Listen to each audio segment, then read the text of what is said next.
¿Quiénes son los protagonistas del mundo político? ¿Cómo funcionan los mecanismos sociales?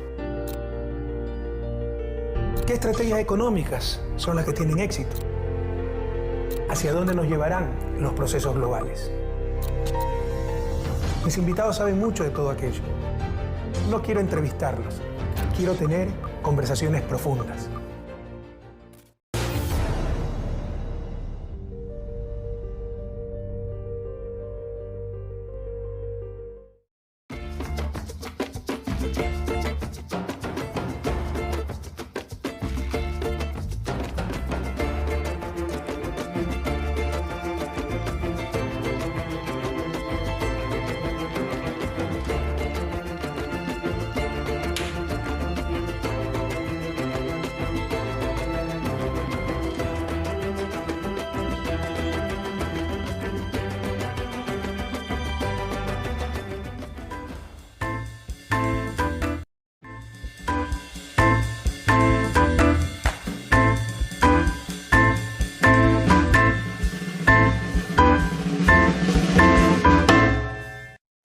Bienvenidos amigos a otro programa más de Conversando con Correa.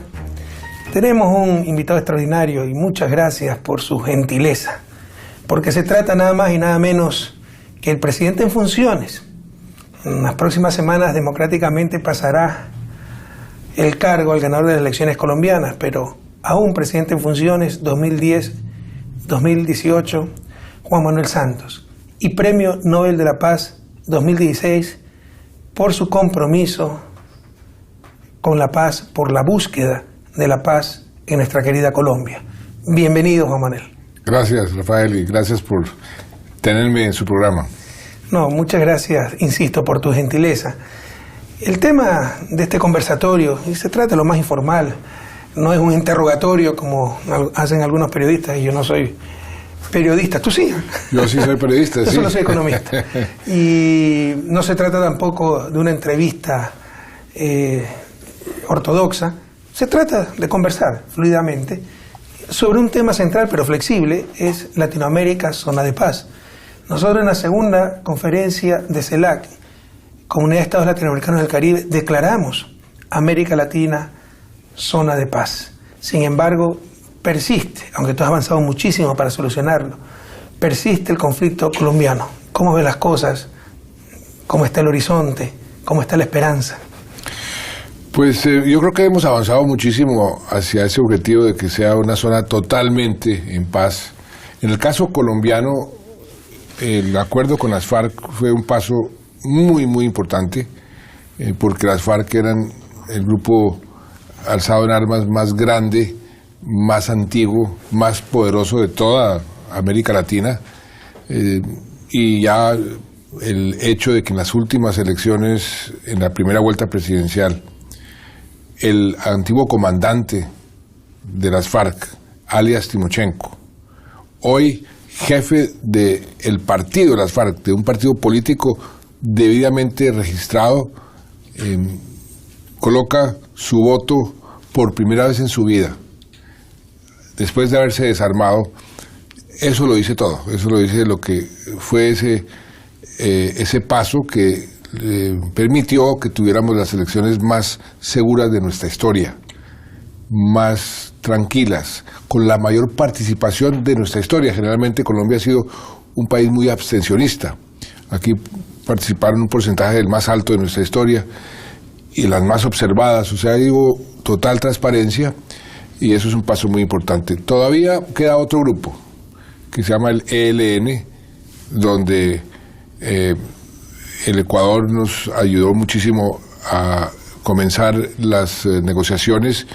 Infortunadamente se tomó la decisión de no permitir que continuaran, pero están ahora, llevándose a cabo en Cuba. Yo espero que podamos avanzar bastante antes de dejar el gobierno. Nuestro objetivo es de pronto lograr un cese al fuego bilateral más un acuerdo marco.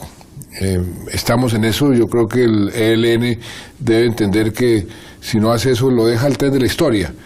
porque las FARC ya están en la política, ya se desmovilizaron, ya están reintegrándose a la vida civil, y eso pues sería un paso muy importante para tener una paz completa en Colombia.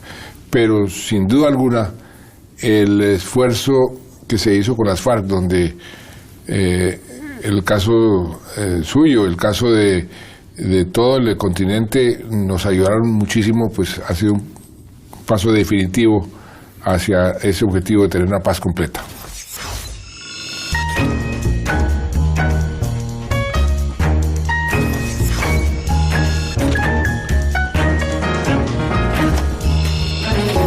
Pero sin duda lo determinante fue la voluntad política de tu gobierno y obviamente liderado por ti. Por eso muy merecidamente te otorgaron el premio Nobel en diciembre del 2016. Pero surgen problemas, siguen problemas, continúan los problemas y era de esperarse. Lo conversamos alguna vez cuando yo estaba en la presidencia de Ecuador. Cuando hay estos procesos de paz, siempre hay una fracción que se rehúsa a desmovilizarse y normalmente deriva en crimen común, ¿no? Y se dedica al narcotráfico, secuestro, extorsión, etcétera. Parece que eso es lo que está sucediendo en la frontera colombo-ecuatoriana, una frontera que siempre fue, como le llamamos, muy caliente, ¿no? Por la cantidad de grupos irregulares o crimen organizado que actuaba en esa zona fronteriza, gran parte selvática, ¿no? De difícil acceso. Entonces, pero hemos tenido que lamentar 4 militares ecuatorianos muertos, 3 periodistas secuestrados y asesinados a los 18 días. También tenemos una pareja de ecuatorianos secuestrados en manos supuestamente de un guacho disidente, al menos eso dicen las noticias, disidente de la FARC, y continúan entonces los problemas, violencia, etcétera. ¿Qué hacer al respecto? ¿Cómo se está actuando?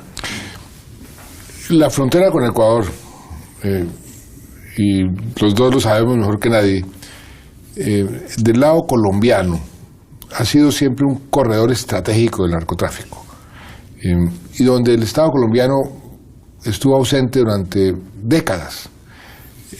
Ese corredor de muy difícil acceso, porque es una geografía supremamente complicada, pues se ha convertido en este momento en una disputa entre los diferentes grupos que quedaron dedicados al narcotráfico para tratar de tener algún dominio sobre esa zona que es tan estratégica para el narcotráfico. Guacho era un miembro de las FARC hace algunos años. Confirmado que era miembro de la FARC. Sí, eso sin duda, pero no era un tipo importante. Era un tipo, porque incluso parece que es ecuatoriano, Guacho. Pues dicen que nació en Ecuador, sí. Pero era un miembro de las FARC que no era importante, y él está al servicio del narcotráfico, comprado por el narcotráfico. Ahí están teniendo cada vez más influencia los carteles mexicanos, que son los que compran la droga. Hubo grupos disidentes después del proceso de paz, como sucede en cualquier proceso de paz. En el caso colombiano, el porcentaje de los grupos que se quedaron delinquiendo es bastante menor al promedio. El promedio es alrededor del 11, 12%, hasta el 15%. En el caso colombiano fueron alrededor de 5 o 6% de la gente que no se desmovilizó, que se quedaron al servicio del narcotráfico. Es que el narcotráfico ha sido la desgracia para Colombia, porque es como una flecha que ha envenenado todo el proceso de paz y todo lo que hemos hecho en los últimos 30, 40 años, infortunadamente. Y ahí estamos con este Guacho, lo estamos persiguiendo. Yo le he dicho a nuestros hermanos ecuatorianos y al mundo entero, tengan la absoluta seguridad que ese individuo cae. Tengan paciencia. No hay un solo bandido, individuo, criminal como este señor Guacho que esté en nuestras listas de objetivos de alto valor que no ha caído. Nosotros hemos aprendido a combatirlo, a perseguirlos, a atraparlos o a darlos de baja. Y este va a caer, tenga la seguridad. Se demora porque es hábil, porque tiene un conocimiento de la región, porque usa la frontera con mucha habilidad para esconderse. Eso lo hacen todos los delincuentes que delinquen las fronteras, usan las fronteras para tratar de escabullirse, pero este individuo va a caer.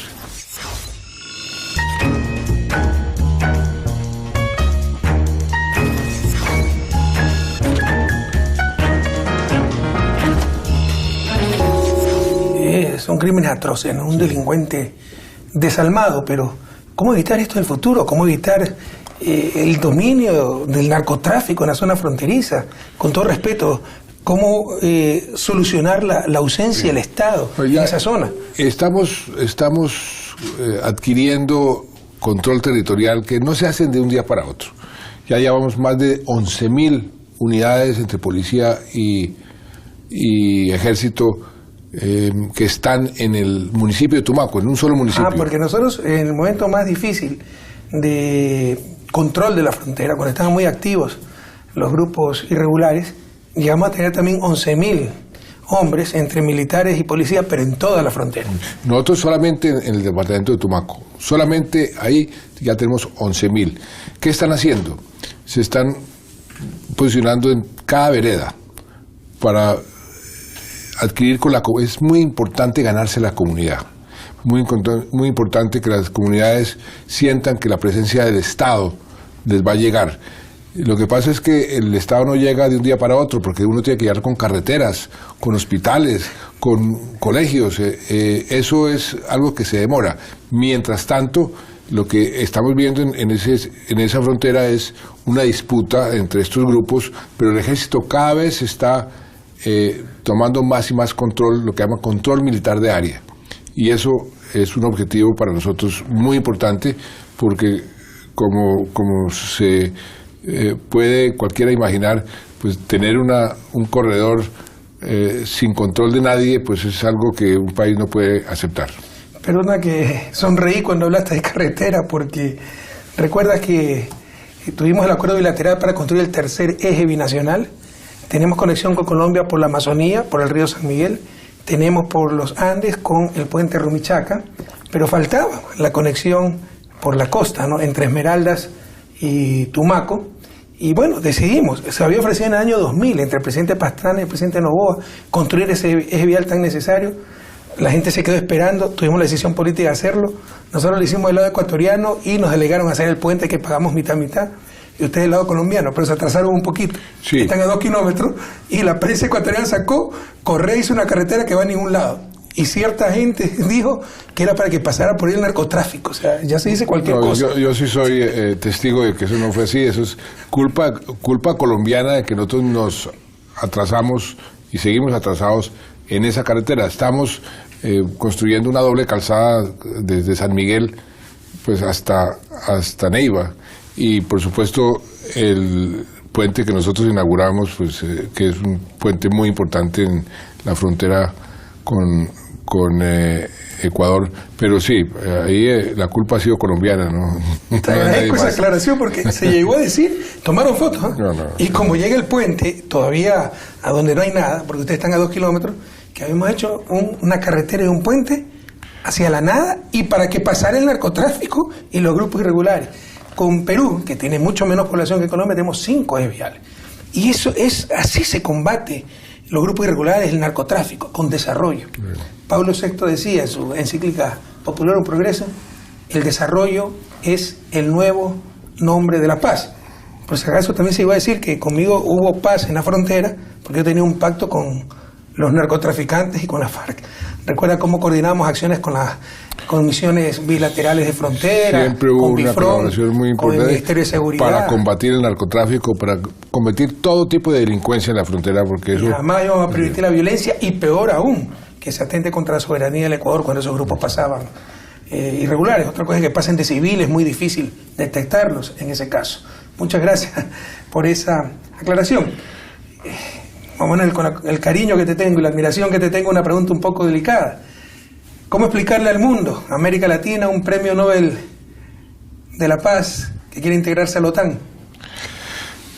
Porque muchos no han querido entender qué tipo de relación estamos estableciendo con la OTAN. No es que vamos a ser miembros de la OTAN.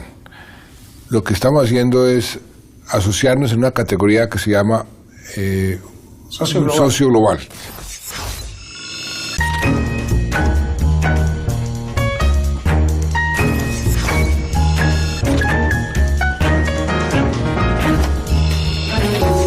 ¿Qué significa eso? Significa que Colombia puede tener acceso a las mejores prácticas, por ejemplo, en las compras militares, donde hay mucha corrupción. Y ya hemos muy interesante. Ya hemos beneficiado, increíble la corrupción que existe en compras, y contando nuestra experiencia. Por eso le gusta tanto al público este programa, porque se cuentan vivencias, no solo la corrupción, sino que el uno te ofrece helicópteros israelíes, el otro ofrece helicópteros hindúes, el otro americano, y si gana el uno, los otros dos no es que dicen bueno, perdimos, no, trampa, corrupción. Yo fui ministro de Defensa. Impresionante. Y yo sé que lo difícil que es eso. En esto hay unos estándares, unos protocolos, hay total transparencia. Y mire lo que nos ha pasado ya. El solo aplicar esos protocolos que ya los estamos aplicando significó que Transparencia Internacional puso a Colombia como el ejemplo en toda la región en materia de compras militares, simplemente por adquirir y poner en práctica esos protocolos. Pero no solamente eso. Nosotros estamos haciendo algo muy importante. Ustedes nunca han vivido esa tragedia. Estamos desminando a Colombia. Sí, la hemos vivido. Por el conflicto que tuvimos con Perú. Todavía continuamos con el desminado. Pues nosotros lo que éramos el segundo país más minado del mundo entero después de Afganistán. Iniciamos un proceso de desminado. Teníamos 675 municipios contaminados con minas antipersonal, que es el arma más macabra, más cobarde y más... una mina mató a 400 soldados. Esto es realmente cuando yo veía en las zonas a todas estas personas o morían o quedaban totalmente destrozadas, sin piernas, sin brazos, sin ojos. Es realmente un horror de la guerra. Ya tenemos 275 municipios completamente desminados. La OTAN nos está ayudando, asesorando. Tenemos nosotros la primera brigada de desminado humanitario, militar, en el mundo. Eso es algo muy importante. Entonces nosotros estamos transfiriendo tecnología a ellos para que lo usen en otros sitios donde van a desminar. Tenemos asesoría, por ejemplo, en una cosa que se llama el programa de integridad, que los soldados y policías, sobre todo los soldados, porque es militar, respeten los derechos humanos, que sepan que la legitimidad de una fuerza pública radica en el respeto por los derechos humanos de las comunidades. Entonces, es ese tipo de colaboración. Algunos han querido decir que es que vamos a usar la OTAN para atacar a ningún país. No, es que eso no está dentro de este acuerdo de cooperación, ni más faltaba. No se trata de llevar la OTAN a América Latina, se trata de utilizar esa institución de buenas prácticas, poder asimilar esas buenas prácticas y darle a nuestras Fuerzas Armadas, que ya dejaron de pelear en esta guerra, una visión moderna de lo que un ejército puede hacer, participando en misiones de paz en otras partes del mundo, haciendo ejercicios que son para buscar la paz, no para buscar la guerra. Bueno, pero tú sabes que un socio global lo que recibe es cooperación estratégica, y que no siempre la OTAN ha buscado la paz para evitar la guerra, ¿no? Incluso desobedeciendo resoluciones de las Naciones Unidas. Ha habido bombardeos a Yugoslavia, Libia, Siria, y necesariamente pues los países, incluso como a nivel de socios globales, pero es que nosotros no se estamos, involucran en eso. Nosotros no estamos, esta sociedad, este socio global no nos obliga bajo ninguna circunstancia a participar en ningún tipo de operación militar. Nosotros no vamos a participar en operaciones militares, ni estamos obligados.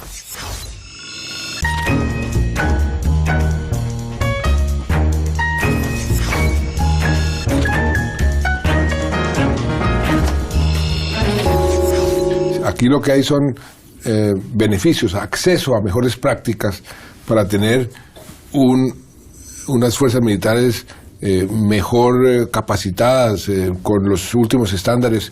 Eso es algo que a cualquier país le interesa, a nosotros nos interesa muchísimo. Desde el punto de vista es extremadamente necesario, porque me consta, donde más conflictos hay, donde más falta de transparencia existe, porque uno no es especialista. Por ejemplo, si recuerdo que compramos una flotilla de helicópteros que no existía medianos a la India, salieron muy malos los helicópteros, la culpa es de Correa, como si uno los compran comisiones militares, los propios pilotos.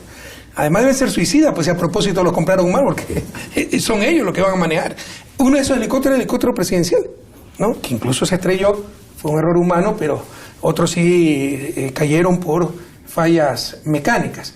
Pero, o sea, se compra el armamento y salen mal, la culpa del Correa o del gobierno. Eso lo compran comisiones militares y muchas veces sí, o sea, uno no puede ya adivinar aquello, puede haber intereses creados, ¿no? Por eso esta asociación es buena. Eso nos no, desde ese punto de vista, y hay protocolos escritos, transparentes, todo el mundo sabe acá tenerse, cómo hacen, y eso da tranquilidad. Sí, pero es ineludible, mi querido Juan Manuel, que se legitima un poco la OTAN. Y bueno, continúa el conflicto con Rusia, apoyo a Ucrania, a Georgia, Moldovia, cada vez rodeando más a Rusia. Y en caso de un conflicto, imagínate. Pero es que un conflicto, nosotros no vamos a estar metidos en ese conflicto, no nos obliga. Lo que hacemos es absorber las buenas prácticas que nos interesan, porque queremos tener unas fuerzas armadas transparentes, bien entrenadas, capacitadas, que cualquier país lo que necesita es eso. ¿Y por qué no, en lugar de buscar la manera de comprar de mejor forma más armamento, no buscamos la forma de comprar menos armamento y desarmar América Latina? Pues en el caso nuestro, hoy ya llevamos 3 años, vamos para el 4º año, donde el presupuesto de educación está bien por encima del presupuesto de defensa y seguridad. Y esa diferencia se está ampliando. Nosotros estamos dándole prioridad a la inversión social, por eso logramos bajar la pobreza en Colombia más que cualquier otro país de América Latina en estos 6 años, y sobre todo la desigualdad. No dicho por el gobierno colombiano, dicho por la CEPAL. Colombia ha hecho, por ejemplo, hicimos un ensayo de atacar la pobreza con un índice diferente, que es el índice multidimensional. Eso fue una adquisición de un antiguo profesor mío, que es Premio Nobel de Economía, Amartya Sen. Nos llevamos a Colombia. ¿Fue profesor tuyo, Amartya? Fue 2 veces profesor mío. ¡Qué privilegio! Y entonces me hubiera encantado ser alumno del profesor Sen. Él me dijo, mire, esto es una oportunidad de oro para usted y para mí. Ponga en práctica este índice para atacar la pobreza. Y ha sido muy exitoso. ¿Por qué?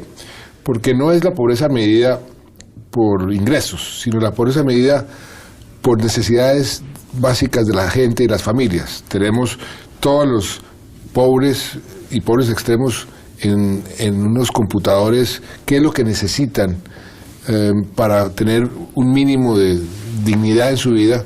Entonces nos ayuda a focalizar el gasto social con más efectividad, y eso nos ha resultado muy positivo, y tenemos entonces unos resultados de lucha contra la pobreza que son relativamente superiores al resto. Todavía tenemos mucho camino por recorrer, tenemos demasiados pobres en Colombia y demasiadas desigualdades, pero hemos avanzado muchísimo. Pero todo esto viene a decir que el gasto social lo hemos venido creciendo en términos relativos con el gasto militar.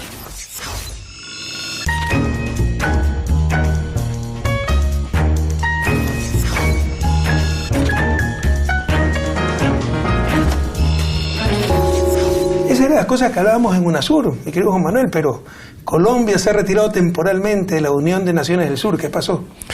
Pues miren, hubo toda clase de problemas, yo creo que internos,